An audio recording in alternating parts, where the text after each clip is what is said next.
I'll do okay. Yeah. Now do the video one. The green video button. Yeah. Hello? Hey, there he is. How you doing? You alright? Yeah, man, how you doing? I'm good. I'm just making sure that everything's set up because I can't see here. Are you recording? Yeah, I'm recording. I got you. You got me? Yeah. Can you see me? Yeah, it's freezing up a little bit, but I got you. I fix that now and get the right camera because I've got two cameras on this thing and one's really good and one's not so good. And the one that I want is really good. There we go. This is one, but fix a second. That one's looking so not clear. So how you doing, man? Good, how you doing, brother? What time is it there? Like 1 a.m.? No, it's 12 o'clock. It's not even 1 o'clock. Oh, okay. So, yeah, 1 o'clock is... What time is it your time? It's like 4:15 here. So. Okay. So I don't know how I got 1 o'clock as the time. It's been a jolly good job I was up, eh? I would have slipped right past you. So we're in. Yeah. And, you got... Okay, so is it... You're gonna... Let me check for my end. Am I recording for my end?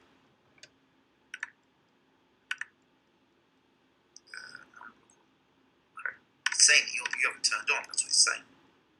It's not acknowledging that you've turned on. Yeah. Skype for some bizarre reason. Yeah. Don't know why that is. Okay. Can you try and ring me directly straight back? Because it's not picking you up at all on my records. Yeah, I'll call you. Yeah. Okay. All right.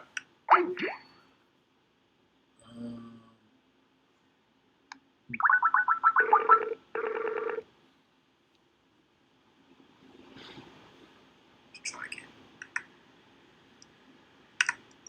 No, it won't pick you up. You don't see me? It sees you, but it doesn't pick up. It says recording will start when the other person has turned the video on. It won't pick it up. I got you. I could send you the video. What is the Yeah, point? you do that. His isn't recording, but Oh, his video's not recording? yeah. Yeah, we can see it. But yeah, we can send it to you through one of those transfer sites. So it's all good. Okay. No worries. Okay, you gonna kick this off? Am I gonna be on your show? Or are you gonna be on my show? We'll be on each other's show, man. Let's just share it. You know what I'm saying? Let's link up. That sounds Let's good. do That it. sounds good. Okay, right. So Transcontinental box talk right here. great stuff. So you can kick the show off instead. All right, cool. Well, you know what? Why don't you start off talking a little bit about what you do? Because it's not, you don't just do boxing. I know you have a boxing channel, but you have a main channel that does entertainment. You do all kinds of interviews. So tell me a little more about your background, man. Okay. What can I tell you? My name's Ingram Jones. I've been involved in sports and media for many years. I used to coach a sport called cricket. I don't know how much you in the USA know about cricket. It's not sport. It's like baseball for you guys, but a bit more technical. Okay. Yeah. And during my journey on my rise, as they say, from doing grassroots to almost close to international cricket, I discovered the media and how biased the media was. And at the same time, the flip side of that, I was also involved in boxing. I had a professional career. I was going to have a professional career. I'd come up to the States. I did some sparring over in Ward Jones' gym, over in Florida, down in Miami. Used to get up in the morning, do runs in Miami in the morning on the beach. I've just loads of things, so much to talk about. But yeah, so now BaylorIC TV basically came out. I said, you know what? It's no point me slating off the media. It's not going to solve anything. Let me build a brand myself. So it's unbiased media. You know, you do it as try to be as unbiased as possible. Yeah. With the box, I'm not so sure if I'm unbiased. I think I've got my bias there. If anyone's honest, they've got biases. There's some fighters they like, some fighters they don't like. But the entertainment stuff and the other stuff, like the alternative media stuff, I mean, for 2 years, it was birthed in the Caribbean. And, you know, we did lots of stuff in the Caribbean, news and all sorts of stuff that wasn't being covered. Was being back to the UK, to America. So she's from Peoria, Illinois. So, you know, a lot of stuff where that was happening as well. So it's a combination of things. You frozen. Yeah. You froze too, but I got you now. Okay, cool. I figured that would happen at least 5 more times before the end of this, right? Yeah. Shit. Technology, man.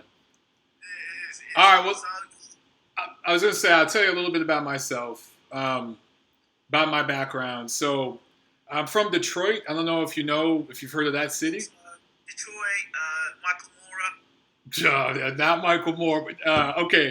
He's from the area. He's from Flint. But yeah. It's like we call it the Rust Belt. So it's kind of an industrial city. Yes. Come from that kind of background. It's a big fight town. It's big into boxing. Grew up in the sport, but basketball, football was my thing. I excelled at that. I was a pretty good athlete. Went into the Marine Corps after school. And in the Marines, I played basketball. I boxed a little bit for them too. I just did amateurs. I never did anything near pro, nothing like that. Some tournaments and stuff like that. And long story short, I moved here to Los Angeles in 2010, literally with nothing more than what would fit in my car. I have a PT Cruiser. I don't know if it's a little hatchback. And literally the clothes that fit in my car, I drove my ass out here. Had no job, just kind of started over at the age of 30. And I started hanging out at gyms and just met a few guys, and through them, got put on to a couple of cards, a couple of small amateur cards here, started writing, and just worked my way up. In the last year or so, I've been hustling it full time. My girlfriend basically kicked me in the ass and said, you need to do this shit full time because you're good. So I got to give the credit to her. She's the one who really did that. And it's been good, man. It's been real good. I'm contributing to a few different sites, a few different channels. And, I try to, like you, man, I see so much bias. And I think it's the social media and all that shit. And there's fanboys, right? You got the Floyd fanboys, the Pacquiao fanboys, and they hate each other. There's no in the middle. So you've got one other set of social media. You've got another set of fanboys as well. It's the fanboys with the cameras. They're the worst ones. Yeah, they're the worst ones, man. I absolutely agree with you. And it seems like anybody now with a damn camera can do a YouTube channel. And I feel like I came to the game late. I wish I started this shit 5 years ago, because I feel like there's so many guys who started and they're just fanboys. And things are so polarized now with Al Heyman and Top Rank and Golden Boy, and everyone's got their little media people kind of almost working for them as like a press release person. They see a press release and they tweet the shit out of it. Nobody writes real articles anymore. So yeah, I mean, with my videos, I just try to keep things objective and in the middle. I just feel like we can find middle ground. You know what I'm saying? That's my philosophy. And if we can laugh about the shit too, let's laugh about it. Absolutely. I mean, being middle ground, but you see, having middle ground with fanboys, you can't have a middle ground. There's no such thing as middle ground, and there's no such thing as debate, discussion, or being constructive. Those things don't work. Yeah. It's either you love or you hate. Yeah. And as long as you don't agree with them, then you're a hater. Yeah. That's one of the most overused words. It's right up there with ducked. Yes. Champion's overused. There's so many words now that are overused in the boxing media. The word that's not used a lot is belt holder. I like that word. I like the term belt holder. Belt holder or titleist. I say titleist. I put belt holder and domestic, as we say in the UK. Love to use that word, domestic. Yeah. Calling somebody domestic, it's like you put that next to animals, like domestic animals. Like, domesticated. it's kind of like, Kate, you belong here. You don't fit anywhere else.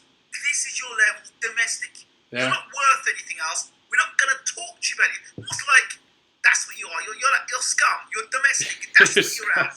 And no more. Your whole life, nothing matters. It doesn't matter if you're a good person. It doesn't matter if you've got a great character. It doesn't matter if you've got great personality. It doesn't matter if you put your heart and soul into boxing. You're domestic. Don't ever forget it. And we can remind you week in, week out on our commentaries, you're domestic. I gotta remember that word, man.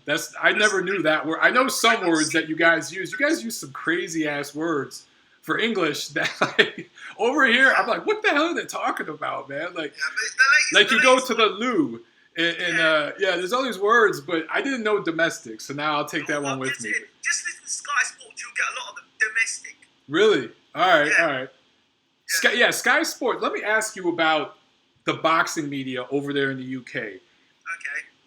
Here in America with HBO, Showtime isn't as bad, but with HBO and some of them, it just seems to be like they are basically a promoter themselves. They're like a cheerleader themselves. And you look at HBO with Pacquiao, you would think that Floyd Mayweather never existed once he bounced over to Showtime, right? It was all Pacquiao. Floyd sucks. Is it the same thing over there with the Sky Sports and all that? It's cringeworthily worse because you've actually Really? got a promoter attached to Sky Sports, which is Eddie Hearn and Matchroom. Oh, yeah, Because yeah. Matchroom dominates Sky Sports because basically Eddie Hearn has got all the Sky dates. So obviously he's fighting to get promotion. So hey, why not? And it's if you're actually a boxing fan and you actually take the time to listen. Those fans that actually do take the time to listen and say, you know what, I have to turn the volume down because there are times where two guys in the ring are fighting, as you know, but they'll only talk about that one fighter. Yeah. Oh, in one particular commentator said, oh, he's getting hit back. He's getting hit back in he's getting caught with punches. Never seen this in his career. Yeah, never seen this in a boxing match before. I've never seen this in a boxing match. You're like, no, he stepped up, you idiot. He Yeah. stepped up. He's now fighting decent opponents now. He's getting hit back. He's meant to get hit back. It's like, what? He's not going to get hit back? Like, what sort of... And this person's commentating. I'm like... Yeah, it's like the commentator's supposed to be unbiased. They're supposed to just talk about the action. Yeah. That doesn't happen. And then when they use the word world class, I mean, world class to me means you've been, in the top 10 or the top 5, and you've been beating guys on a consistent basis, not beating them, taking them close. World class doesn't mean you've beat somebody in the top 50 and you're in the number 2 ranked in the world. And you've not fought nobody in the top 10, but yet the WBC rank you as number 2 in the world. It's like, what? You've not fought anybody in the top 10, close to the top 10, but he's ranked WBC number 2 in the world. And the guy that you beat, he's not even ranked in the top 10 either. Oh, wait, is he even in the top 20? But he's world class. What determines world class? I just thought it was being consistently at the top level, either being a champion or a top contender for a long period of time. Or at least 3-4 years, at least, consistently. Well, let's follow up on that. Let's talk about Andre Ward. Because Okay. you talk about the last 2-3 years, right? And here's a guy who, I'm American, so I'm biased here, I'll admit it. When Andre was cleaning out the Super 6, and he won that tournament, and he cleaned out his division, I was excited. And I'm thinking, this is going to be... From 2012 to now, he's done shit, right? He's done nothing. And I've been very, very critical of him. I've taken him off my pound-for-pound rankings. Even though he just came back and fought somebody who wasn't ranked at light heavyweight. Right. Where do you rank a guy like that right now? I still don't rank him because I don't know what division he fights in. I don't know if he can get down to 68. When's he going to fight again? Who's he going to fight? I think a situation like that is, you know what their quality was, or you know what their quality is. So do you leave them unranked and you say, well, when you fight somebody in the top 10, then we can put you back in that ranking? I mean, it's a disrespect to those people who are in the top 10 pound for pound, and they fought 2-3 times a year. Like something like Kovalev, for example, who's fought 2-3 times in a year, and he's in the pound for pound top 10, and the guys he's fought in the top 10. Sorry, alarm. Don't worry about it. This is an intermission, folks. I will have some more of my drink while Ingram takes care of his alarm there.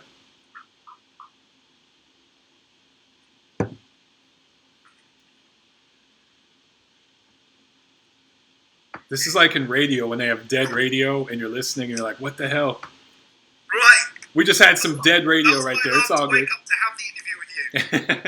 To talk with you, right? Okay, so back we are. Sorry about that. So we're talking about Kovalev, someone like Kovalev. Where do you rank them? If you're going to put Andre Ward in that top 10 of pound for pound list, where'd you put someone like Kovalev, who's been fighting consistently? Where'd you put Floyd Mayweather, who's just fought the pound for pound number 2 in the world? Where would you put him? Do you put him out? Do you knock him out there? Where would you put someone like Rigondeaux who's fighting? What do you do? These guys are fighting on a consistent basis. So where Andre Ward comes in, I think he's got to fight somebody ranked in the top 10 to get a ranking back, at least. Exactly. You can't keep him in the top 10 because pound for pound top 10 because he did something 3 years or 2 years ago.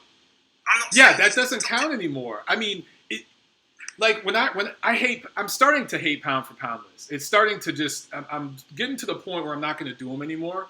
But it's overall body of work, but it's also recent body of work. And you know, I don't know, a guy like Ward, one big win against somebody in the top 10, he goes right back toward the top. But right now, and you know, I've taken a lot of heat. You've seen G hate, right? So I got a lot of Ward fanboys on my ass about that. But what I try to explain to them is, if you're Gennady Golovkin and your goal right now is to clean out the middleweight division, you're not going to jump right into a fight with Ward, and you don't even know if Ward can make 168 right now. And no name, but outside of diehard boxing fans, nobody knows who the hell Andre Ward is. People are starting to recognize Golovkin. He was actually nominated for the Best Fighter Award at the ESPYs, even though Ronda Rousey won it. You know how I feel about that. You saw. There's a picture out there at the moment with two of the most overrated fighters in the world. Yeah, I've seen that. Rousey and Gennady Golovkin. Yeah.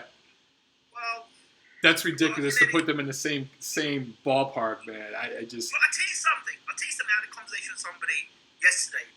Whoever is the marketing genius behind Gennady Golovkin is doing fabulous work. They're doing it the right way. What boxers that see? No disrespect, but a lot of boxers out there that not really that smart. You know, they say, "I've got gloves, we'll fight." Right. But what about your marketing campaign? You Yeah. know, that's so important. And all these guys signed to Al Heyman now. They're all lumped in one box. But how many of them have got personality? How many of them dominate social media? Two. How many of them have got... There's two. I think Keith Thurman and Deontay Wilder are the two that have that potential to be that next star, but they're not promoted. I never see them. You know, you have Sky Sports over there. I guess our version here is ESPN. I never see them on ESPN. I never see them on any of the late shows, the talk shows here. That's what I'm saying. They don't have that. They don't. Yeah. They don't do that, or they don't want to do it because, hey, I'm a fighter. I've got gloves, and I'm just interested in getting a paycheck from Al Heyman. You know, when you sign with Al Heyman, you're kind of letting him pull all the strings. It's kind of like the UFC guys with Dana White. He controls their destiny. You know. Al Heyman gets you paid. Al Heyman gets you money, gets you paid. Al Heyman looks after you managerial-wise or gets you in to get the fights. But outside the fights, you need to build some sort of a affinity with the fans. That's the one thing you mentioned, Floyd Mayweather earlier, and to me, that's going to be Floyd's legacy. He changed the game when it comes to social media, using the power of social media to promote yourself, and even like the reality TV stuff, like with the 24/7s on HBO, the All Access and Showtime, the TMZs, like all that stuff. He used that to his advantage. Shots. Yeah. Shots as well. What's that? Shots. Yeah. I heard. it. Yeah. Yeah, but I mean, what other fighter is doing it that way themselves? Here's another thing. When Floyd Mayweather retires, all those fighters under Floyd Mayweather Promotions, who's managing their social media? What's going to happen to them? Dude, they're sparring partners for Floyd. They just work out in his gym and he spars with them, and like I don't know. He had a record label. I'm still waiting for that first single, Floyd. Where's the Filthy Rich Records? I'm still waiting for that first single, man. Yeah, that's all gonna. That he invests in a lot of things that are terrible or just. Yeah. That's, I don't know. I've looked into it, but you hear people say things, but you know. I mean, look, he's got. Is it Badu Jack part of his camp? Yeah. World champion. Who knows about Badu Jack? Yeah. He should be out there on late night shows. Hey, I'm the champ of the world. You he should be doing the thing. He should be out there selling breakfast cereal. I don't know. Something. I don't know. Sell something. Yeah. Yeah. Yeah, just thinking of like promotion and well, Floyd's next fight is rumored to be on free TV here in America on CBS against Andre Berto. I see this. Oh my God, that's a great fight, don't you think? Yeah. Said nobody ever. Yeah. Nobody ever said that. Even Floyd knows. He's like, shit, we got to put this one on for free, man, to get people to watch this. But my thing is, if you're Al Heyman, you're trying to build up these fighters, and if you're Floyd and you're trying to build up your fighters, put somebody in a co-feature that we give a shit about and actually promote them. And I don't know, man. I don't know what they're going to do with this. I know they're not going to make money on this fight, but they already made their money on the Pacquiao fight. But if they... Go ahead. I'm going to say something to you. Take you back to the Floyd Mayweather, Sugar Shane Mosley fight. Now, a lot of people hoped Mosley would beat Floyd. And in that second round, people's dreams were actually coming true. Yeah. Floyd was rocked, he was hurt, and I'm sure that's probably the most replayed clip for Floyd Mayweather haters all the time. Been getting rocked like that. It's like, ooh, he almost got knocked out. He almost made it. So now I think to myself, if Andre Berto had that moment, or has that moment against Floyd, and if we were to follow up, I would expect Mosley to do what he did, and he were to cause the upset and the sensation, where would Floyd's legacy be? It'd be shit. Here's the problem with this whole undefeated record thing. And Roy Jones started this. It started with Roy Jones. The minute you take that first L, it's over. And my argument's always been, had Floyd taken the fights we wanted him to take, right? Had he fought guys, even just coming up like Casamayor, Costa, had he fought Paul Williams, Sergio Martinez, Antonio Margarito, had he lost one or two of those fights, it wouldn't change my opinion that he's still the best of this era. It would not change my opinion on that. He's clearly the best of this era. It's Floyd, it's Manny, it's Vladimir Klitschko, in my opinion. Those are the three all-time greats of this era. But because he has that it's like you said, man, if some freak accident occurred and he took a KO, man, that all comes crashing down in one punch. It's crazy. And that's why he's fighting Berto. That's why he's not fighting Sean Porter or Keith Thurman. He sure as hell ain't fighting no Gennady Golovkin right now. But if it were to happen, then everything that he's done, does that destroy that legacy? It's like buying a brand new Corvette and you drive off the lot and a bird shits on it. That's what, it's not the same car. You know what I'm saying? Or, you scratch it, you smash a headlight. It'd be like that. It'd just be tarnished instantly. But is Andre Berto then become the all-time TBE? Yeah. Is he the pound for pound number one? Right? Does he start wearing the cap with the TBE? Yeah, right. Yeah. Does that happen? No. He'll be wearing it after the fight when he cashes his check. And him and Florida hanging out at the casino having a drink together. If he were to cause a sensation, I know everyone's laughing off now, but if he were to cause a sensation, it would be insane. I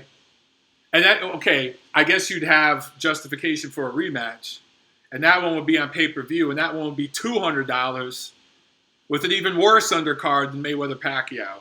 That's probably what they do. we hope it doesn't happen. But I want to come back to this undefeated thing for 1 second. Yeah. It doesn't make any sense to me. People talk about Marciano. Okay, that's for the heavyweights. Floyd isn't a heavyweight. Different era, too. Totally. But hold on. Julio Cesar Chavez, wasn't he like 89-0? Yeah.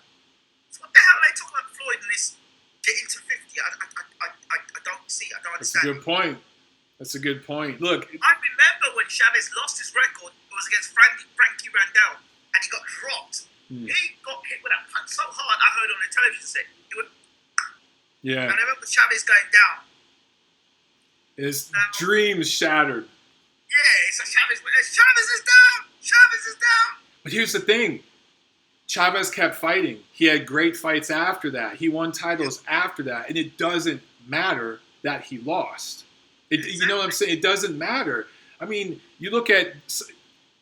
We could talk about this all day. Some of the best fighters in history have taken losses, embarrassing losses, and it doesn't matter. It just if you come back from it.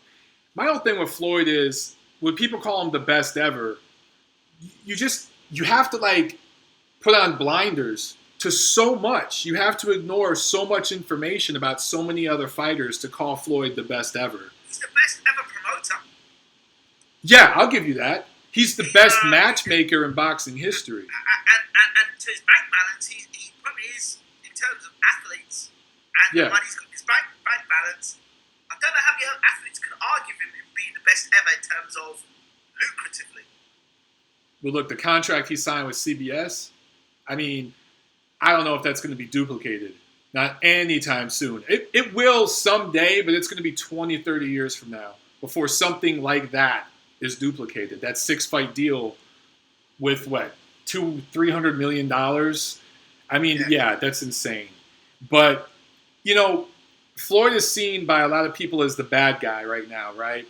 And I look at Mike Tyson, who was 20 years ago public enemy number one, the most hated man in the world. And now he's America's sweetheart. He's doing like theater. He's got a cartoon. He's doing movies, right? He's America's sweetheart because ultimately Mike was brutally, brutally honest. And he got people in his life that forced him to deal with his shit.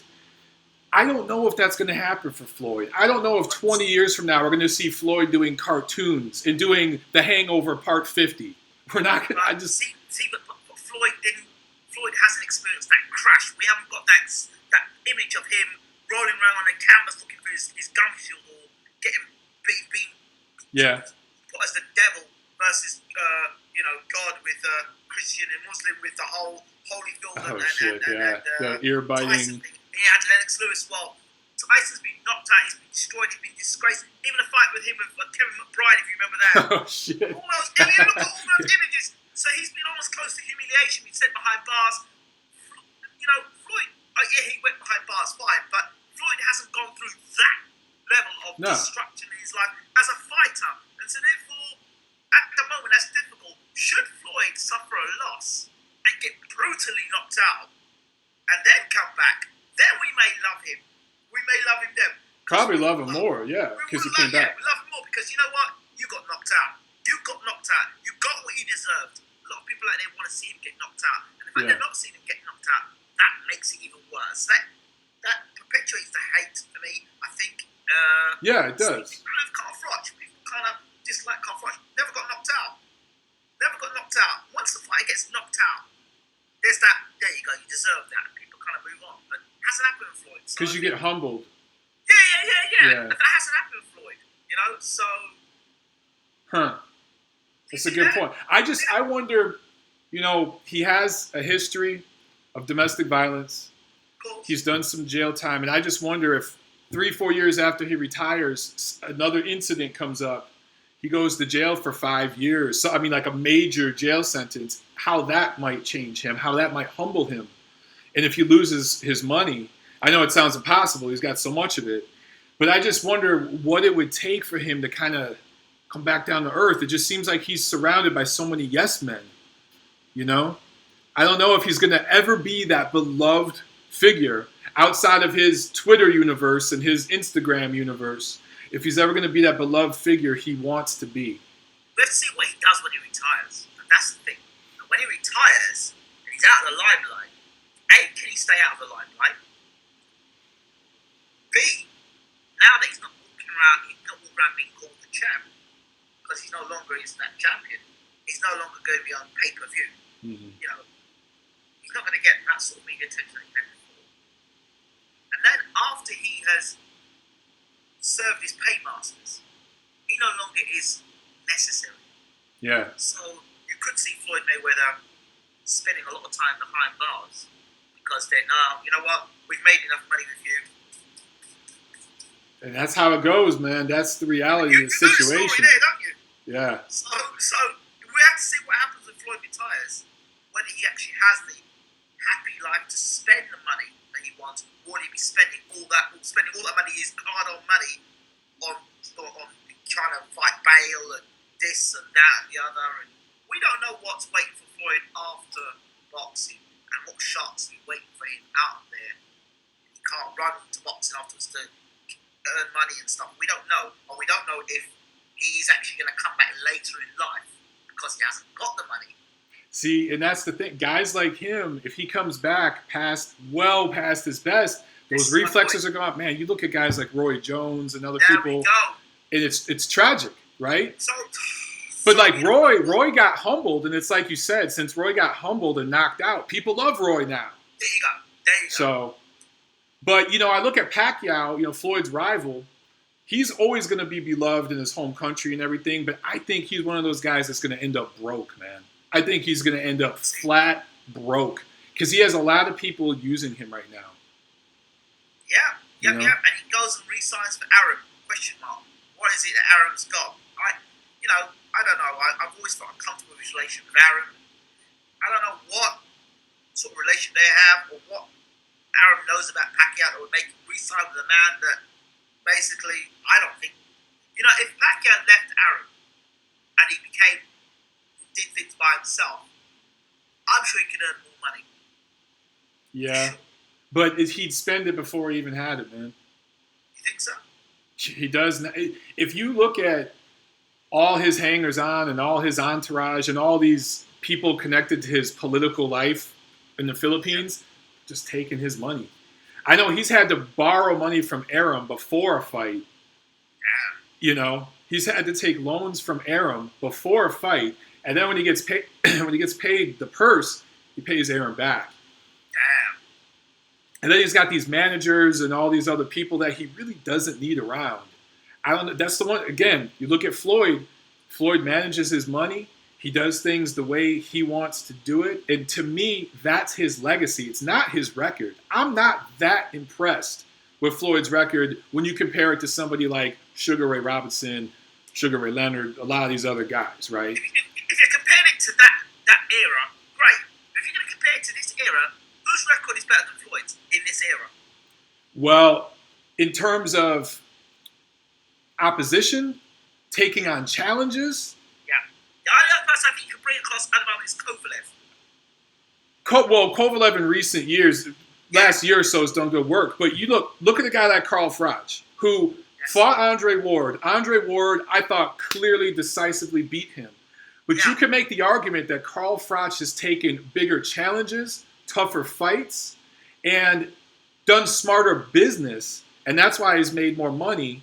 And he's still going to go down the Hall of Fame. But Carl Froch had a Super 6. Yeah. Carl Froch didn't have a Super 6. Where would Carl Froch be today? No, look, I feel you. I feel you. That Super 6 made a lot of those fighters because all those fighters that were part of the Super 6 fought one another. There was no ducking and diving. They had to fight one another. Yeah. Unless you had medical issues. Then you had to leave the tournament. Somebody come back afterwards after those medical issues are cleared up. But anyway, the Super 6, those guys all got to fight one another. There was no sort of ducking there. If there was a mandatory Super 6 in every weight division. Oh, shit. Yeah. Look at that. Al Heyman, are you listening? Yeah. Al Heyman could do it at welterweight right now. He could do it at welterweight. But, look at that. Yeah, Then that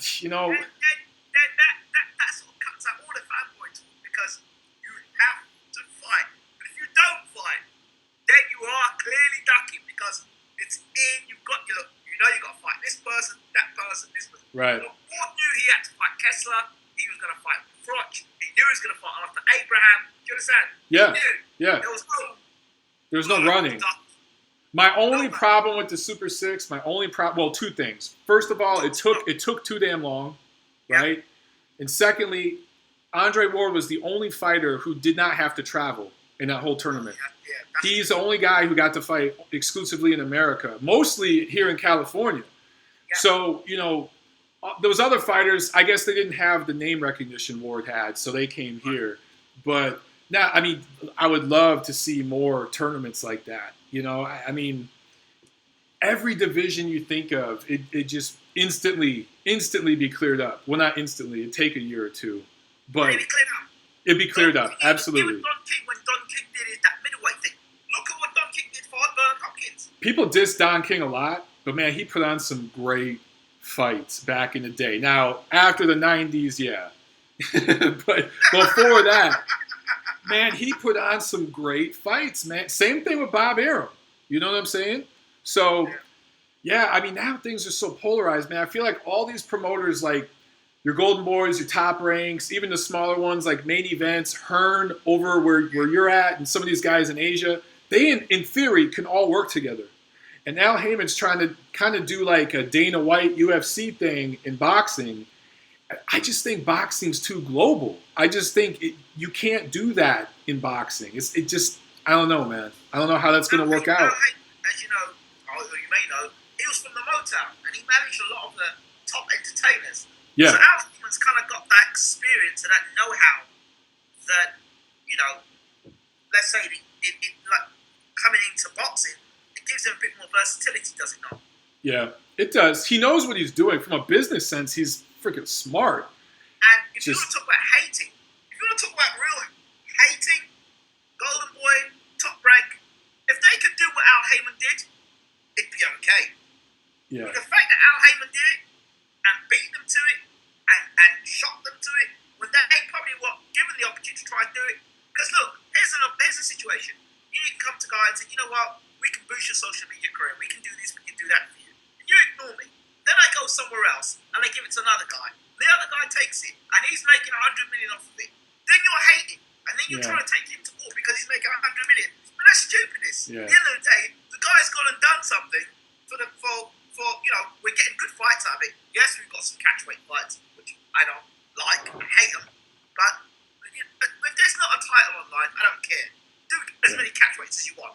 I just don't like it if the title's involved. It's shit. No. Yeah. No. When Pacquiao fought Margarito for a light middleweight title, I wanted to throw up. That should not have been that's the kind of shit I hate. And now Cotto and Canelo, they're calling this fight the middleweight championship. It's not a middleweight championship fight. It's 155 pounds. Did Ray Leonard do something like that? He fought somebody. Yeah. They've done catchweights forever. It's not a new phenomenon. It's getting to be more and more common.